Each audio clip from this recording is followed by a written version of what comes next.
Global Vision. We are Junior Team Canada. Basically, Global Vision is a non-profit dedicated to empowering youth to not become leaders of tomorrow, but today. And currently, we're here for the National Youth Ambassador Caucus. So we gather with like-minded youth to talk about politics, to be more civically engaged, and we meet with MPs. We just met with Uncle Jim in the mayor's office. And right now, Uncle. Apparently that's what you guys call him here. So I love that name too. Trying to learn the Ottawa lingo. And we're currently just the theme of our of this year's Ambassador Caucus is how can Canada be more inclusive, and we were hoping you can help us answer that question. And I think that's just perfect. So why, if you're gonna film it, go closer to the Do you mind just coming up with us? Thank you so much. So this is Jason Hunt. Hello, Jason. And My name's Mike. It's nice to meet you. Where are you guys all from? You guys are from... We're from So Vancouver. a couple of us from Vancouver, some are from Toronto. Thunder Bay. And Ottawa. Yeah. Okay, cool. Well, come over and Okay, check it out. then you go.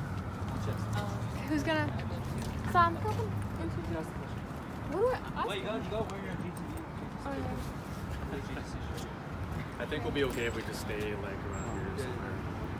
Not that anybody's going to come along and give us flack, but... What do I ask? Hey, introduce yourself.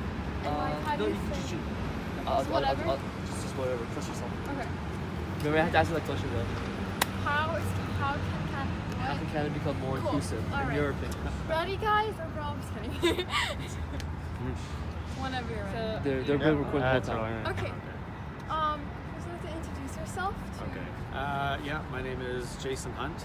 I'm a carver from northern Vancouver Island in Port Hardy. Yeah.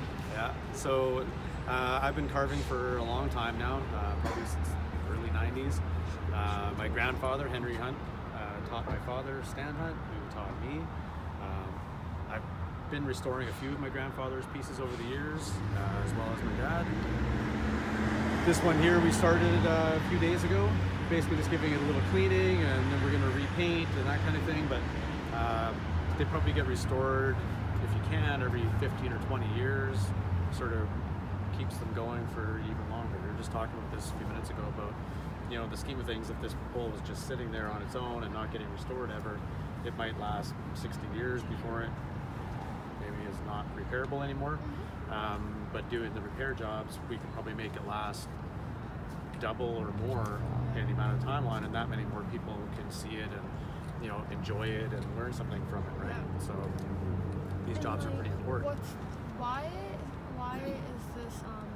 What's so important about having this symbol in the capital? Well, it's not necessarily about the symbol itself being in the capital. Like I view it as, you know, we do quad guild artwork is sort of all over the place.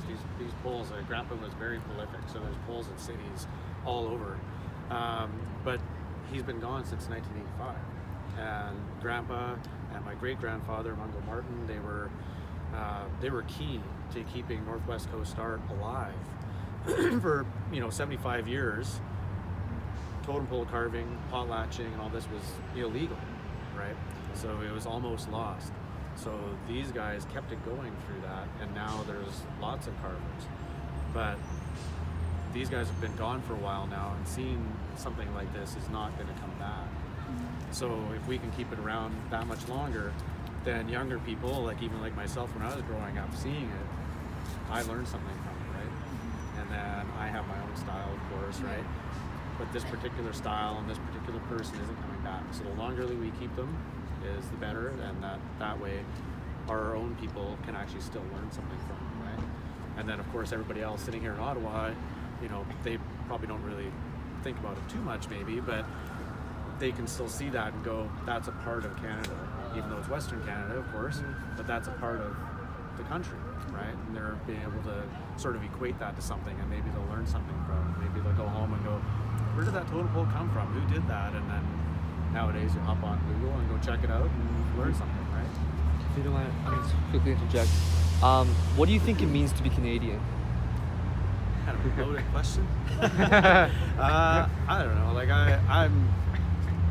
I look at myself, I think of Canada as pretty inclusive and like a big melting pot and that kind of thing. And I do a lot of travel, mostly for my artwork. I've been very lucky to sort of see a lot of different places in the world, and I think of myself as, when I go to these places, as representing Canada a little bit. So you go there and you can sort of, you know, people have a lot of questions.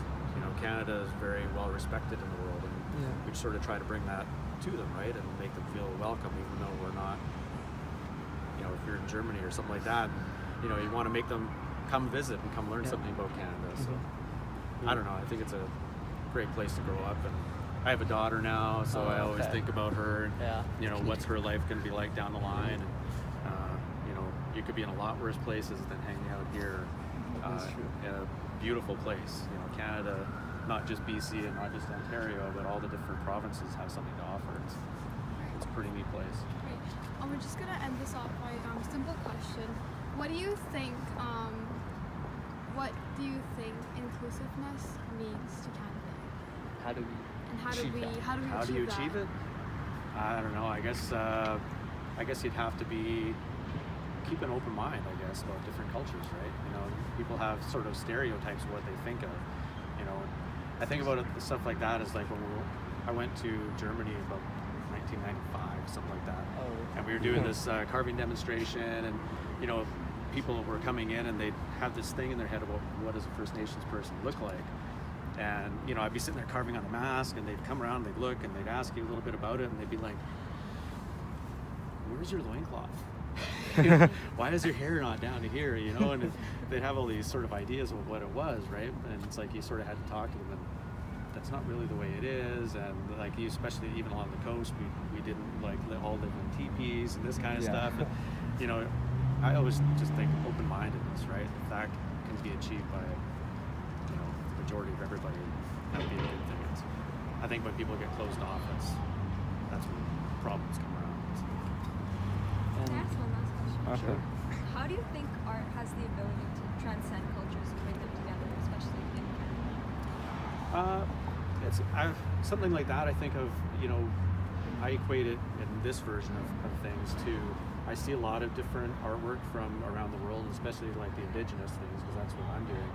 But I see similarities, right? So it's sort of, if you go back in time, you kind of realize that it's like we're all sort of connected, right?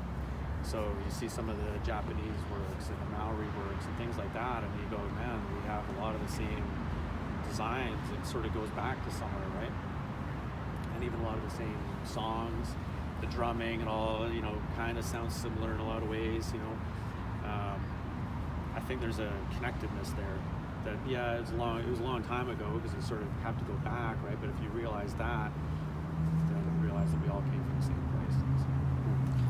Thank you so much. Thank you. Thank you. It's nice to meet you guys. Nice to meet you.